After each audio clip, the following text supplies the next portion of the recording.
4 Aussie women discovered that snakes have clits. And that is despite most of the researchers for snakes are men. They never found the clit. It was also not shocking. That checks out. Didn't even think to look for They it. didn't even know. Yeah. Hi guys, and welcome back to another episode of Life Uncut. I'm Laura. I'm Brittany. Now we have an interview that's a little bit left of field for Life Uncut, being that normally we talk about relationships and normally we talk about things like relationships with, you know, romantic partners or your parents maybe. Situationship. But today we're talking about climate. And the reason for that is because I feel like it's one of those topics that everyone has a general concern or anxiety about, unless you're a climate denier, but like don't put your hand up if you are. But it's something that a lot of us have a lot of feelings about, but it's also that thing that kind of gets parked because it's a little bit too hard basket, and it also feels like it's quite in the future. It also feels like it's a problem that's so big that it's almost insurmountable to tackle on an individual level when it seems like government should be doing so much more. But in this instance, I mean, during the last election, it was discussed so highly how much people care about what is happening in terms of politics and climate. And the real question is how fucked are we actually when it comes to climate change? So we're going to tell you, you're doomed. No, we're joking. Hopefully it's not just doom and gloom, but we have Nat Kyriacou here. Nat has just written a book. It's called Nature's Last Dance. And Nat is an award-winning environmentalist, writer, public speaker, and company director. She was awarded the Medal of the Order of Australia and the Forbes 30 Under 30. Just have some more accolades, why don't you? Honour for her service to wildlife and environmental conservation in 2018. Nat, welcome to the podcast. Thank you so much for having me. Nat, we are going to get into some lighthearted stuff and some very serious stuff. But before we do, we kickstart with Accidentally Unfiltered. So your most embarrassing story. What have you got for us? I've got quite a few, but one of them that's, I guess, sort of appropriate. I think the Prime Minister thinks I do vaginal steaming. That's all you need to say. That's fine. Also, why does Albo know if you do or you don't? Oh, it was a series of unfortunate events. But for some reason, he follows me on Instagram. I don't know why. And because he thinks you vaginal steam. That's why. And sometimes, like a lot of the time, I post really smart stuff, policy stuff, environmental stuff. But sometimes I post things about sex, wildlife sex, or, you know, other things. And he always sees the inappropriate ones. He never sees a smart post. But one day I went and did an ice bath, and then I made a joke that I now do vaginal steaming, and nobody got the joke. So then I got all of these Instagram messages saying that, asking like, if I really do vaginal steaming, it's not good for your vagina. And then people like, you meant to like sort of crouch over a bucket with essential oils, and it was really weird. But anyway, the Prime Minister was the first person to see that video, and then I panicked because I was like, oh God, I don't want him to think I do vaginal steaming. Well, I don't want all of it. Like, I think there's some policy makers follow me, and I'm like, I don't want them to think I do vaginal steaming. So then I tried to correct it by letting everyone know that I actually don't do vaginal steaming. And then I just went down this rabbit hole where I started explaining to people why vaginal steaming is bad. You could have just deleted the story. I didn't even think to delete the story. So there was 6 posts and me just talking about vaginal steaming, and he watched every single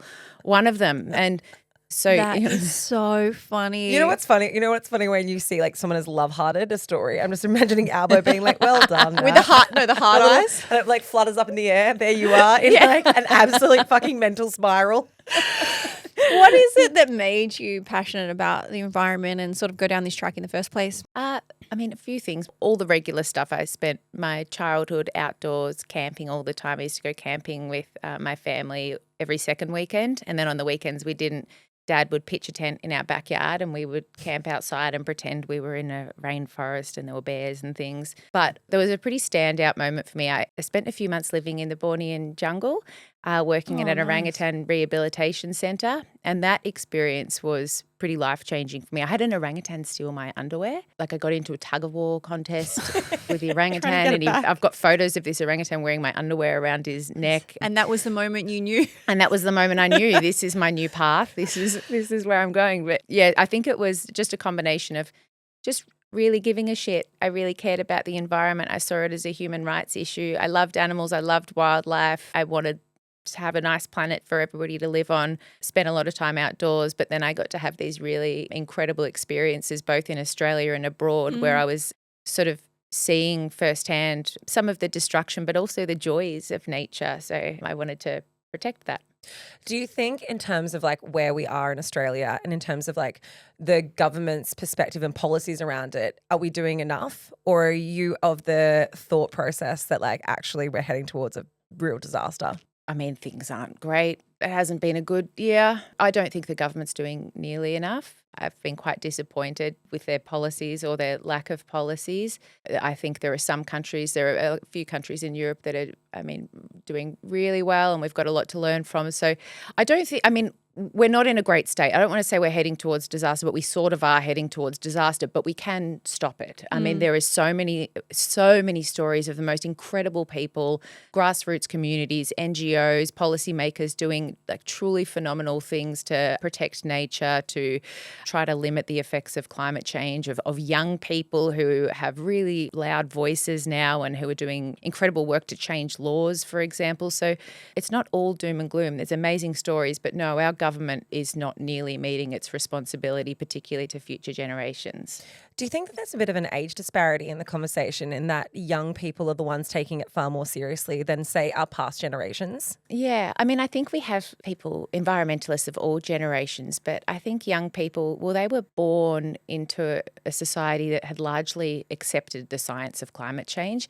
And they're also the generation that is most heavily impacted by climate change and by nature destruction. So they know that their futures will be bleaker unless we stop this. So they're more engaged. Yeah, and it's also just exposure to different levels of education. Like our parents' generation, while you knew things were damaging, they don't have the research that we have now. They don't have the evidence that they have now and the accessibility to new information, what other countries are doing.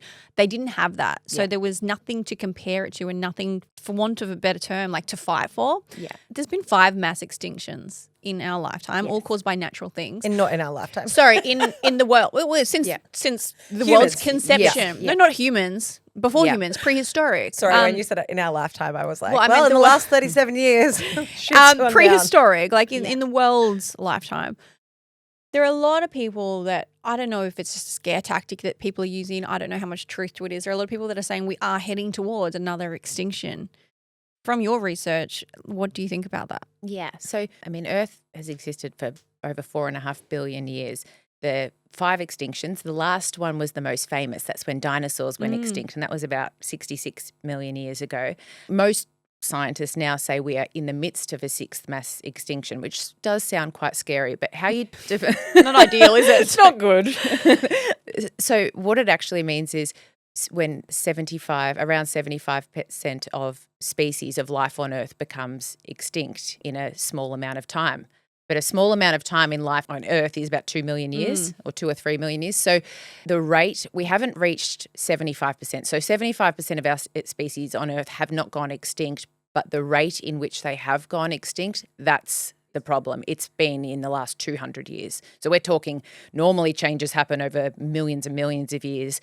Humanity is sort of... It's like expedited now. Yes. And all of the previous mass extinctions were caused by natural events. So volcanoes, asteroids. Here it's the exception. In the 6th mass extinction, it's humanity that's causing it. We are the only species in the history of life on Earth to cause a mass extinction event and destroy life on Earth to such an extent. Sorry, I'm not good at dinner parties. It's not fun. But I think it is scary because it is easy to say that, we have a history of it. It's a natural part of life's evolution, but it hasn't happened before where we've done it to ourselves. I find it really funny because we are the only species to actually debate whether or not we should maintain the conditions necessary for our own survival. And people say, extinction's natural. And that's also true. So extinction has always existed, but usually it's one species goes extinct per million species.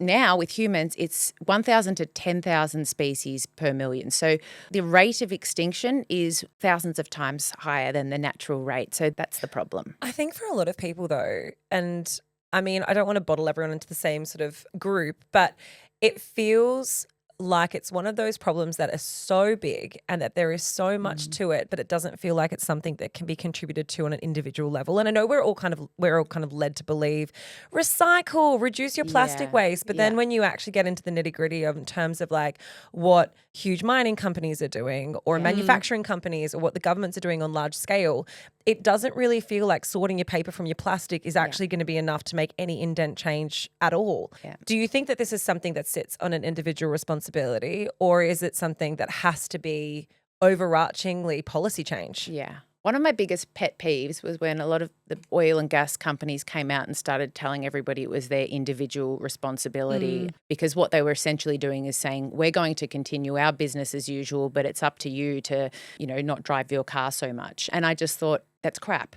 Of course, all individuals have a responsibility. We should all try and work in our own ways and use our own power to make change. And I can talk about how soon. But we need to change these underlying systems that create harm. And we have companies in Australia who, fossil fuel companies who are able to dictate what policies get through in government. They have a huge amount of influence over government. We have companies that are sort of breaking laws, polluting lands, harming people, yet we're still saying, okay, no, this is up to the individual. That 11-year-old girl isn't recycling her coffee cup properly. And I just don't think that's fair. We all have a role, but some people and some organisations have an outsized role and outsized impact. So my focus is, how do we change these systems? How can we change our political systems to have more integrity, to look after young people, protect young people? How do we change our economic systems so we don't have an economy that is based on endless consumption and endless production? So I'm really focused more on systems rather than saying, oh, no, that 12-year-old girl, it's all her fault because she hasn't recycled well. It's funny that you even mentioned the coffee cup debate. So, I mean, it would have been 5 years ago now where every single influencer online or people were yelling at each other about people not using keep cups. Does anyone remember this? It was when keep cups first came in, and there was this rule you can't be seen on social media not using a keep cup, because if you were, then you were the problem. And it's I understand that all is helpful, and by no means am I trying to disregard the efforts that are made on an individual level, but it feels as though when you don't have a person to target, we target individuals. We say, well, that's the problem, rather than being actually collectively, but it's much greater than what the individual person can do. The individuals are the problems as well. It's just that can make a small dent in a bigger problem. It's the big conglomerates that are going to make the huge amount of change. But that's not to say that each individual, everything adds up. A lot of people think that I'm just one person, what can I do? It's the same idea as if you're how can I help this charity? I don't have any money. All I can give is $1. If 1 billion people gave $1, that's $1 billion. Totally, So it is the same idea. Absolutely agree. It's both. It's all of it. My focus is more on systems, but we need individual action, and it does play a huge role. So the shaming thing's really interesting, because I agree with you. But there are cases, so in Europe, flight shaming is a thing where you sort of shamed for flying too much in aeroplanes, and it has worked. And people opt for, they have better train systems, but people opt to catch the train and they can reduce their emissions easier. So I don't really encourage people to shame, but if we do encourage these sort of positive behaviours at an individual level, that can lead to systems change, because what we see is cultural shifts, and that's really, really important. We see it with celebrities now as well, this whole people tracking flights and understanding the carbon footprint of what individual celebrities or powerful people are able to have. In terms of, we have such a huge female audience, our listenership. And I know that one of the leading contributors, I shouldn't say leading, but a huge contributor is the fashion industry.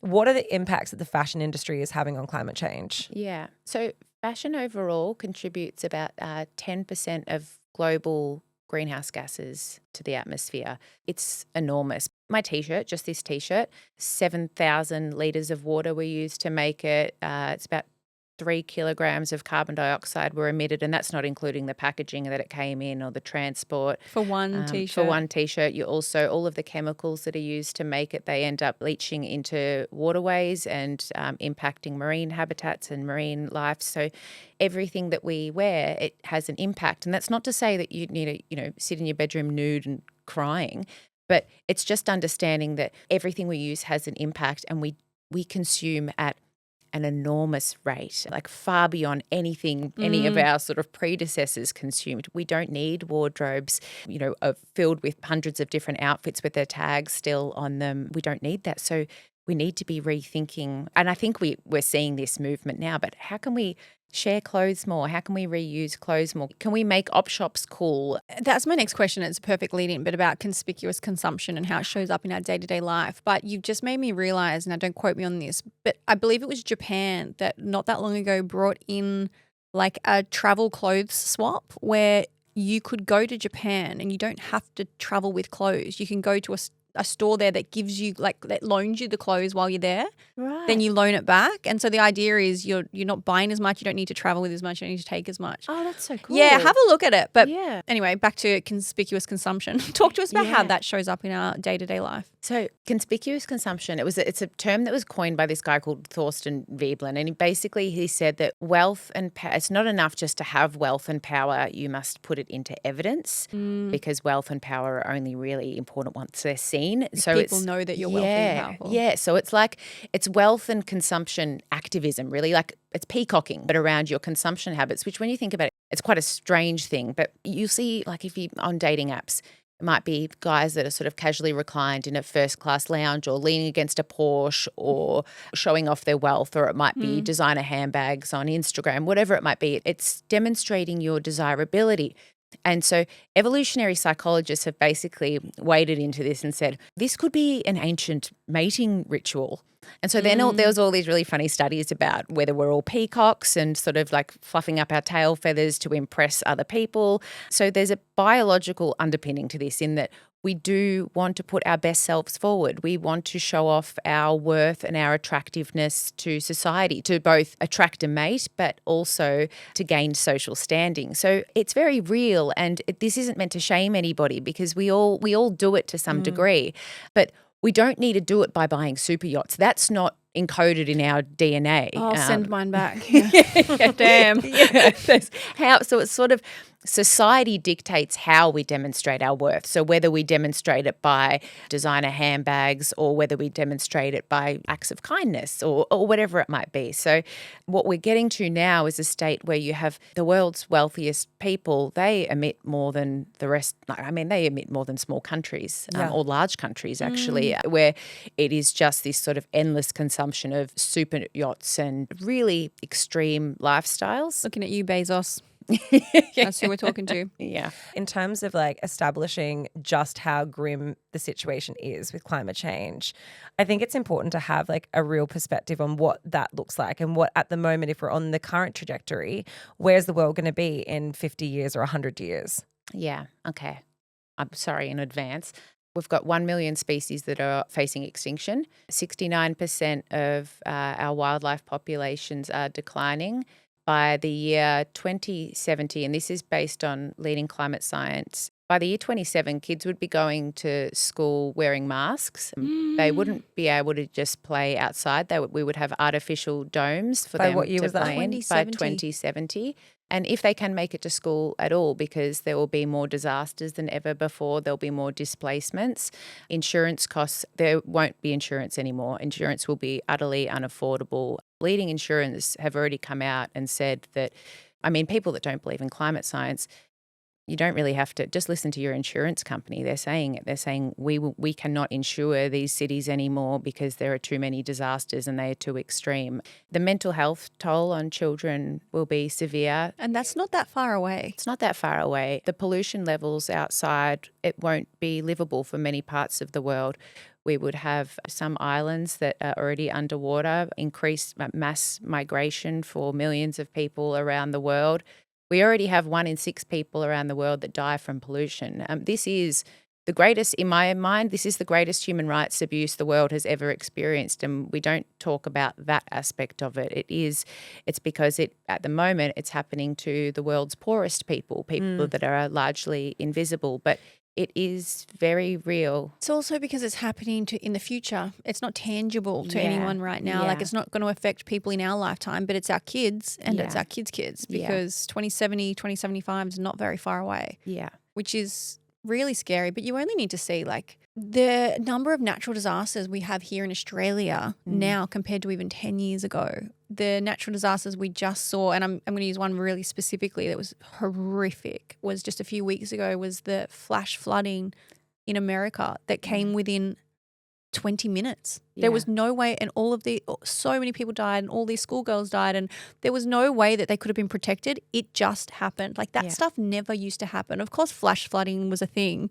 but flash flooding was a thing when you knew the storms were coming, when you could predict that it was going to last this long. Like these kind of things are setting a precedent for things we have never seen before. And I can't imagine how much worse that is going to get in the next 20, 30, 40 years. I guess the big question though is it beyond a point where we can correct course?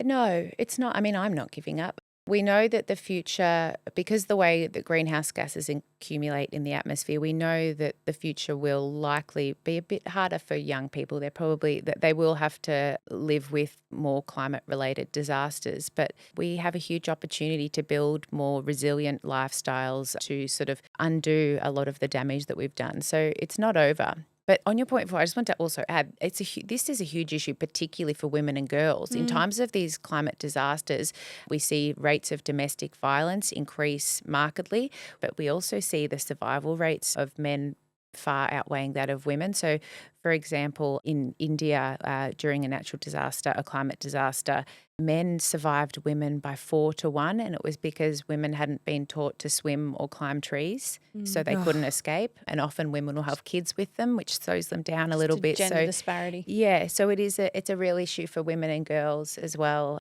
What do you think is the most important steps that we can take? There's quite a lot. Knowing where your impact and power is. So if you work for a fashion company and you're, I don't know, a buyer, or you have access to a decision maker, can you ask them to start shifting some of their supply chain or getting them to buy from companies that are more sustainable or have a real verified commitment to improving nature or climate outcomes? If you are a mum, can you talk to your school and find out what their education programs are around the environment? Can you connect in with your community? Is there anything you can do in your community to get electric vehicle battery charging stations set up?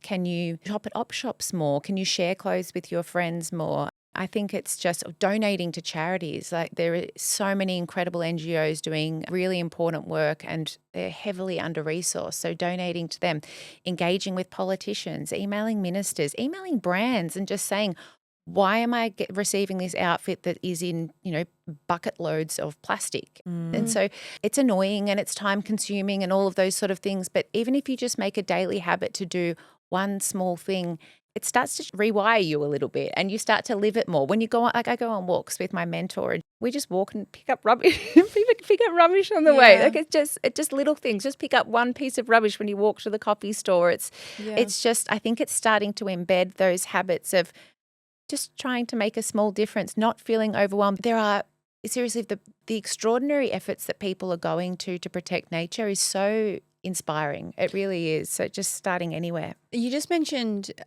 emailing brands and sort of questioning what they're doing, how they're doing it. I think that this is a really good time to go into greenwashing and talk to us about what greenwashing is, but also how we as a consumer can be more hyper aware and I guess be alert. Yeah. So greenwashing is basically when a company makes up or overstates their environmental credentials. So you'll see a green label. So it could be as simple as a bottle that is green with a that says sustainable on it, or a brand name that's sort of eco something. Like misleading advertising. Yeah, which gives the impression that it's green. Or more extreme examples when you'll see fossil fuel companies saying this is climate friendly oil, or stuff like that. It can be. So there's a whole range of different sorts of greenwashing. And one of the problems with that is that it's just eroded trust with consumers and it's made people think, well, I'm not even going to try anymore because even when I do try, it doesn't work. So it's a huge disservice to consumers.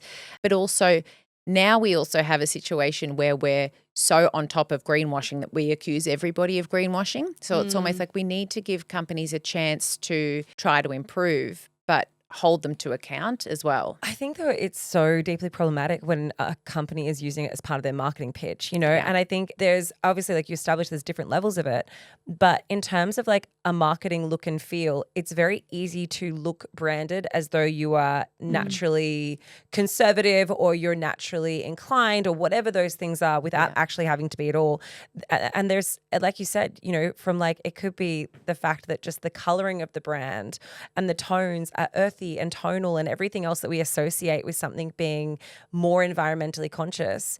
What are in terms of packaging or in terms of brand standards that we should look out for and able to go, okay, well, that one doesn't really conform to what's needed? Yeah, it's quite hard. So at the moment, so if I was going to look at a product and I was going to dig really deep, I would go into their sustainability report. And I know not everybody wants to do that. And I would look at if they have done things like, are they run by renewable energies? Where do they get their products from? Are they starting to look at their supply chain to see if there's any deforestation in their supply chain? So I would usually try to go look. So a lot of them will say we are aiming for no deforestation in our supply chain, or we do not invest in fossil fuels. So it's usually the sustainability report, but even they can be a little bit misleading. What I think we need to push for, and this is pushing brands and politicians, is for environmental labeling. So that in the same way that we look at when we see new food products and we know exactly what we're eating, we should see what's their greenhouse gas profile of this product, how much deforestation was involved, do they track their supply chain for human rights abuse. Having product labels like that, I think we need a lot more transparency. So it is very difficult for the consumer, but I think we put in a lot of effort to look at the sort of trends that are online, or find the right outfit. We can do the same. It just takes a little bit of effort online. I mean, people do it now in terms of like what toxins are in their skincare. Like if Yes. there's, I wonder if there's apps that exist for this, because like you can now scan a skincare barcode and it will tell you exactly what's in it in terms of Yes. whether it's toxic for your skin or not toxic. I wonder if there is an app that exists that allows you to scan products that tells you like what's the environmental impact of that product. There is a few. There's also one that's called Trace ID, and I think they work with companies, but the aim is to basically trace every single product to see so companies Supply can chains. start being more transparent about what's in their product. But that just circles back to why it's so much more important that we have policy change, not individual change, because there are so many people that just heard what you just said about how in depth you need to go to look at one product and where it's from. And I can just tell people rolling their eyes now being like, Yeah. I'm never going to do that. I go online and yeah. shop at midnight. Yeah. I look at something, I press order. Like there are so many steps that are then put on the consumer, whereas really the responsibility should be on the conglomerate or the company to make their policy changes so that we know that they're going to be safe and we don't have to spend half an hour for every single thing that we buy trawling through it. Yeah. It's a fair point. And I agree to an extent, but individuals can still, if we want, we can do a little bit of research and find our top 5 favorite brands that we know, or we can also just shop a little bit less. Like go to an op shop, wear your clothes more than once. A lot of the time we're shopping to buy clothes to impress someone that we don't even like. So do we need to, can we which is a whole nother problem. But also I think it's the standard of clothing though now as well. I mean, like, there used to be that whole adage of like you buy something more expensive and it's better quality and then you wear it more times. Like it's the price point of clothing. It's become so disposable. You can buy a t-shirt from Kmart for $15 or $10 and it's like the quality's terrible. So you have to buy more of them. They're great for a few wears, but then after a few washes, they start to fall apart. So you have to buy something more. But having said that, a lot of the designer brands are made in the same factory as the cheaper brands as well, just with a high price point, which circles back to Nat being like, we're wearing this stuff for people we don't like or know. Like who are we trying to impress? We'll take a little pivot to something very serious. The world of chocolate. The decline of chocolate is like chocolate under threat. Yeah. So So you see wine, chocolate, olive oil, coffee, you see their prices, well, the prices are rising everywhere, but those prices are really spiking, and it's because things like chocolate are directly impacted by climate change, and we're already seeing evidence of that. So chocolate's really interesting because, like Mars Incorporated, chocolate, their entire business model, all of their profits are entirely dependent on this one little insect called a midge.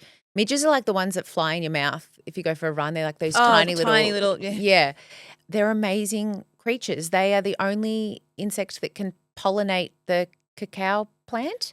So without them, chocolate doesn't exist. So Mars Incorporated is freaking out now, and they're trying to find other ways to pollinate because the midge is vulnerable to extinction because of climate change and because of deforestation. So you have this really interesting situation where we have 70% of the world's cocoa is developed throughout West Africa, but they have mass deforestation, a lot of it to make way for chocolate plantations or cacao plantations. They also have climate change, which is sort of taking away the ability for rainforests to be rainforests, and you have the midge, which is vulnerable to extinction, that can't pollinate. So it's sort of all of these environmental related crises are happening in West Africa, and it's impacting the ability for us to produce chocolate, which is increasing the prices, not to mention it's impacting the hundreds of millions of people whose lives are dependent on farming industry. Yeah. But in that case, then, is it not a situation where companies have to pay attention because their very livelihoods are being affected in this sort of round circle moment? Yeah, exactly. This is why it's mad. This is why I'm like, I'm talking about your own survival. When we talk, these companies, they are, every single company in the world, every single one of us, we are dependent on nature. We need it to breathe. We need it to run our companies. It's the thing that allows us to live, which that's why it baffles me when we argue about it, because I'm like, how do you think you're staying alive? Yeah, it's, you know, I had an interesting conversation with someone recently. We were doing a renovation, right, on the house, and we went into a stone supplier where they obviously mine quarries for stone. And I was talking to my husband and I was like, it is crazy how much we take from the earth. Like, it is crazy when you think about all these varieties of stones coming from all different quarries. And like, as a jeweler, we work with stones all the time. Like, it is not lost on me the volume of which is taken from the earth. And I was talking to the sales rep at this store, which I will not mention the store name, but it's a massive distributor of stone. She was like, oh, yeah, we know they mine the quarry, and then once they've taken it out, they close it so it can regenerate. And I was like, do you have any concept of how long it takes to regenerate a stone quarry? I was like, it doesn't regenerate. They've just taken everything out of it. There's nothing left, and then they move on to another area. Yeah, they're saying they're letting it regenerate. But this is the thing. Like, we don't have this unlimited source, and I think we still live in an era where we're treating it as though the sources are unlimited, and that we can just keep digging further down and find more and more and more. Yeah, and we can't. We've already actually, I mean, this is a bit negative, but so I think it was 4 days ago we reached Earth Overshoot Day, and that's essentially when the time of the it's the time of the year when we've already used up all of the yearly resources for nature. So now it's sort of this, we're in overdraw. So we've taken too much. So if everybody 6 months of debt. Yeah, basically. So, but that's accumulated. So if everybody on the planet lived like Australia did, we'd need 4.5 planet Earths just to sustain us. So we are just taking far, far more than the Earth can allow for, and we have a growing population as well. So we're going to have to live really differently, and also support innovations that, I mean, there's huge, even in the fashion industry, there's huge innovations that are allowing us to think about what sort of materials we're using, and if we can use materials that are, extracting less from nature. So there's a lot that can be done. You talk about something called the cute curse with animals, especially in terms of like social media. What is that? And what is the problem, or I guess like the reasons why the cute curse is such an issue? Yeah. I don't know if you guys ever saw, there was a video of a slow loris on Instagram. It's like this primate. It's a primate from Southeast Asia, and it had its arms in the air. It's really adorable, big eyes. On the middle of the road. Yeah, and it had its arms in the air, and someone was tickling it under the arms. And everybody loved this video. They thought it was adorable. It was called Tickling a Slow Loris. But what happened was everybody then wanted a pet slow loris. So the clip went viral. It's all these videos of cute wild animals being tickled. And we found out later that having its arms in the air meant that it was in extreme distress. It wasn't being cute. It was traumatized. But then everybody went out and tried to get their own pet slow loris and wanted to buy them. So poaching increased. They're now an endangered species because poachers in the area or traffickers would take them, send them around the world and ship them to people as pets. And that's the thing with social media. Sometimes it glamorizes, especially cute animals. We're not appreciating them in the wild. We want them for ourselves as pets. And even when I see, there's gorgeous videos of somebody cuddling orangutans, and I just think that's not how orangutans are meant to live. They're meant to be wild. We are not meant to be touching them as much as you want them as a pet. It's not great for them. I mean, we've all seen Tiger King. We know how it goes. Yeah. But also there's such an interesting alternate take on that, where we value the existence of some animals over others because they're cute. We care more about whales, or we care more about koalas, or we care more about specific animals that are going extinct more than we care about insects or things that have, or a midge, overarchingly, I don't think that there's many people who are going to listen to this podcast who have thought about a midge this week, whereas they might have thought about another animal that's either large of scale or is very adorable, and there feels like a greater tragedy to have an Earth without that animal. Yeah. So I'm an ugly animal activist. Can I tell you? Sorry, I get so excited. Can I tell you about the vulture? Great. Yeah, talk to us about. So in India, they have vultures, and everybody hates vultures because, like, well, first of all, they piss on their own legs to keep cool, which isn't very attractive. But they also eat rotting carcasses. So, you know, they're not in beauty magazines like the panda. You think of them from The Lion King. I think Yeah, The Lion yeah. King sort of made them famous, I guess. Yeah. And they're not known to be like super cute or sexy or anything like that. But anyway, they have the most incredible role. So in India, their population started declining, and they declined by 90%. So they were plummeting towards extinction, and no one could figure out why. And then after a few years, they realized that it was actually a veterinary drug that was being used in cattle. And then when the vultures were eating the dead cattle, they were getting sick and dying. But in that period where vultures hit near extinction, it caused the deaths of 500,000 people in India and cost the economy, I think it was around $30 billion.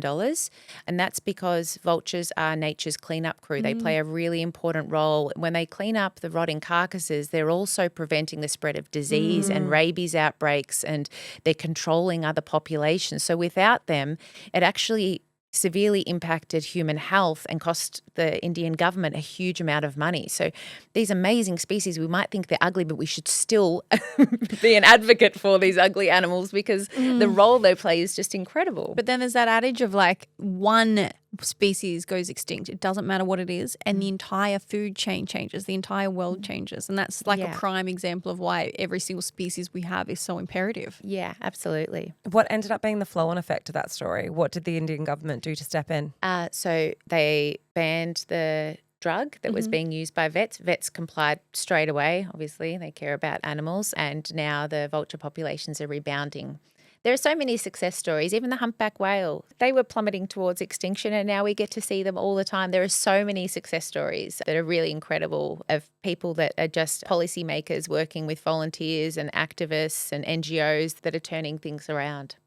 You have a lot of fun anecdotes in your book, and I know it's something that you've even, in this episode, as you're speaking about it, you've said it a few times, like, I don't want this to be doom and gloom. I feel like you can't talk about climate change without it being doom and gloom, and I kind of think that we would be doing a disservice to the conversation without having those conversations. And I think anyone who deeply cares about climate change, who's listening to it, or people who want to be more educated would feel like it's missed opportunity if we didn't have those more serious chats. Yeah. But you do talk about a lot of lighthearted stuff in the book as well that you've written. One of those things is an ejaculation helmet. The other one is talking about bonobos with bulging clitorises. Why, in terms of your approach to climate change, has it been so important for you to try to not make it too heavy? I don't want people to give up. I don't want them. And I can see when I talk to people, you know, when you mention climate change or mention nature and they just sort of doze off a little bit.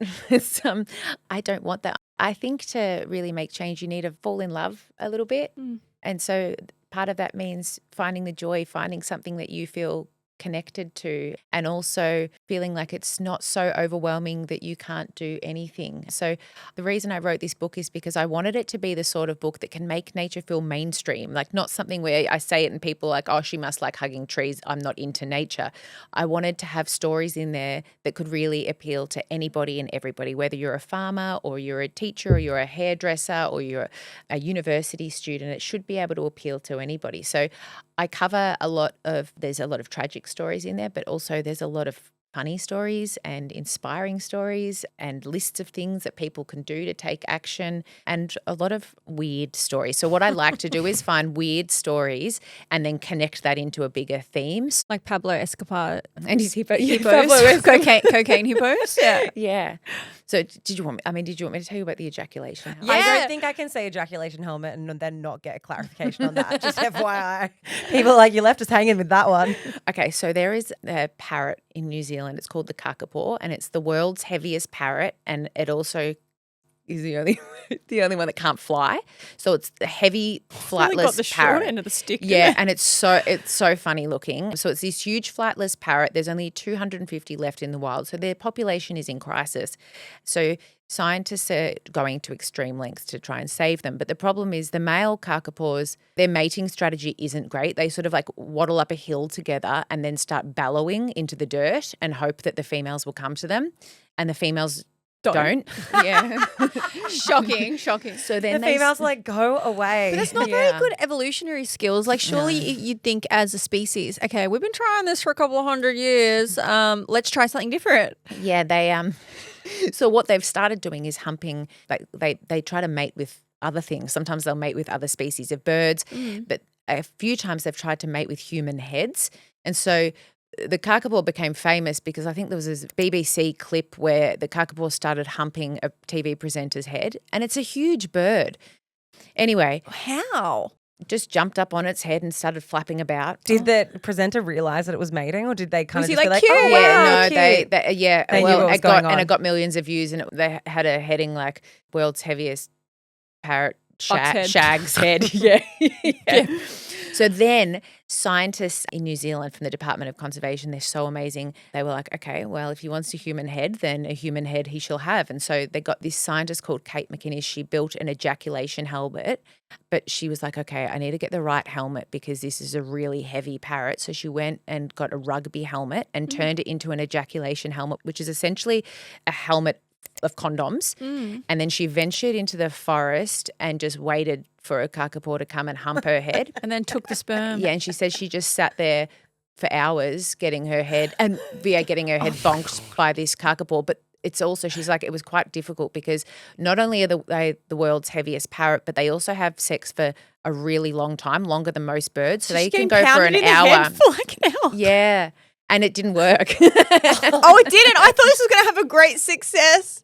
No, it didn't work. That is devastating. Yeah. That is devastating. But just the heroism of that woman. She really tried. Also, I don't know if I'd share that. I don't know if it didn't, if it worked. If it worked, I would tell the story, but it didn't work. So I think that I would take that to my grave. Hey It's guys, in the if anyone else was museum. thinking about having your head fucked for hours on end, don't. Yeah. Well, they put the helmet in the museum, so it's a national treasure now. Why? Lovely. I actually read on Insta the other day that sloths, just like female sloths, like climb down the tree and then scream until a mate comes to them. And I was like, that sounds like me and my husband.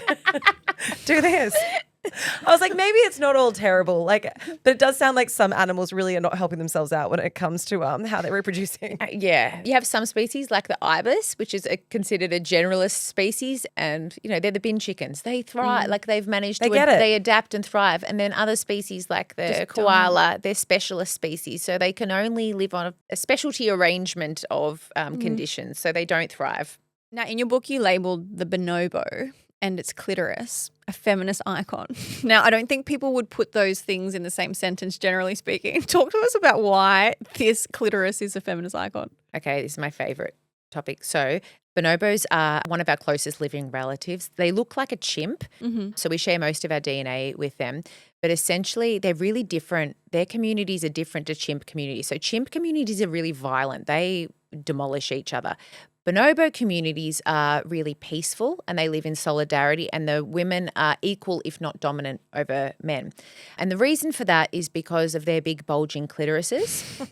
That they actually waggle when they walk. So the Look at that picture. I just Googled it. She's just having the time of her life in that one. Yeah. So what their bonobos do, the females rub their clitorises together, and it's a form of bonding.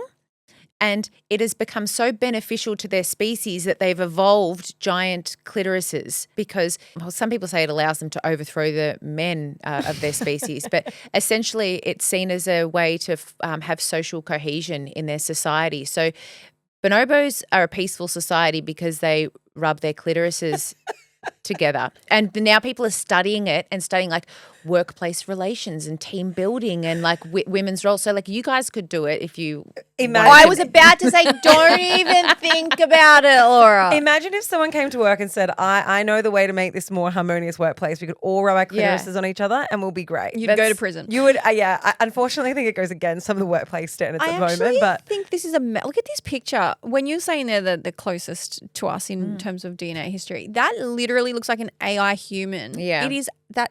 They're you guys need to incredible. Google this. That is incredible. That literally, even the musculature of that animal looks like a human.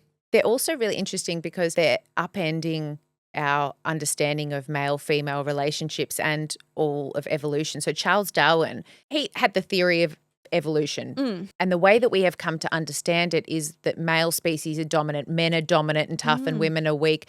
And we're actually uncovering a huge amount of bias because Charles Darwin was hampered by his own bias. He was living in Victorian era England where women weren't really allowed to vote or have bank accounts. They weren't permitted into any of the major scientific institutions or anything like that. So he only looked at the males of the species and completely overlooked the females of the species. He called the females of the species wives, said they were less than men. And so that's come to shape what we think about men and women today. So there's this group of amazing female scientists that are going around studying the females of species. So it was female scientists that discovered the clitoris in bonobos and that are looking into, okay, what can we learn about women? And then a bunch of Aussie women, 4 Aussie women, discovered that snakes have clits. And that is despite so most of the researchers for snakes are men. They never found the clit. It was not shocking. That checks out. Didn't even think to look for They it. didn't even know. Yeah, They women didn't know what they came were in. looking for. That's why. Yeah. They're like, what's that? Yeah, women came in, found the snake's clit, and now we're saying, oh, okay, let's study more female species because we've only studied the males of species. And we're like, oh, look, it's a wolf pack. Men are like wolves. We haven't studied orca societies where we can see women and the powerful role they play and what we can learn from that in human society. Yeah, there's heaps of animal species we've discovered in our fun fact animal facts that we do here on Life Uncut. Heaps of female species just like kill their spouse when they're done.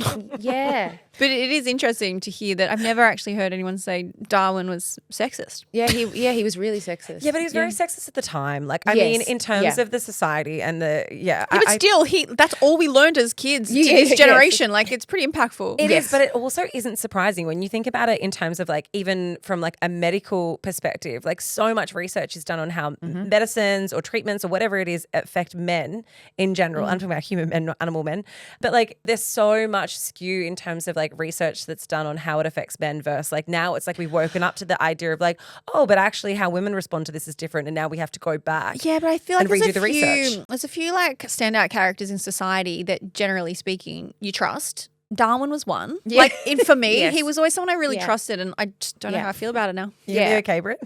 Probably not. It's like literally everything I learned as a kid has just been flipped on his head. He contributed a huge amount. It's just understanding that he sort of forgot The women. clitoris. and the clit. Yeah, he couldn't find the clit. That's so funny. That does check out though, is like because as women, like generally speaking in the day to day, obviously not in same sex relationships, but we don't rub our clits together. I do wonder if maybe we would have had bigger clitorises if men spent more time finding them and spent more time on them. Like maybe that's the research. This is the start of a movement. Nat, thank you so much for coming in. Is there anything else that you feel is really imperative and important that you might not have been able to touch on in this conversation? Look, I think we covered. It was pretty broad. We went on a journey. We're going to put show notes if you guys want to go and find out more. It's an incredible book. We're going to put all the links in our show notes. So please go and find Nat's Instagram, buy the book, read it for yourself, have the conversations with friends, find out what more you can do in your own life. And don't be so overwhelmed that you think one little change that you're contributing is not enough, because if there's anything we've learned today, it definitely is. Thanks, Nat. Thank you.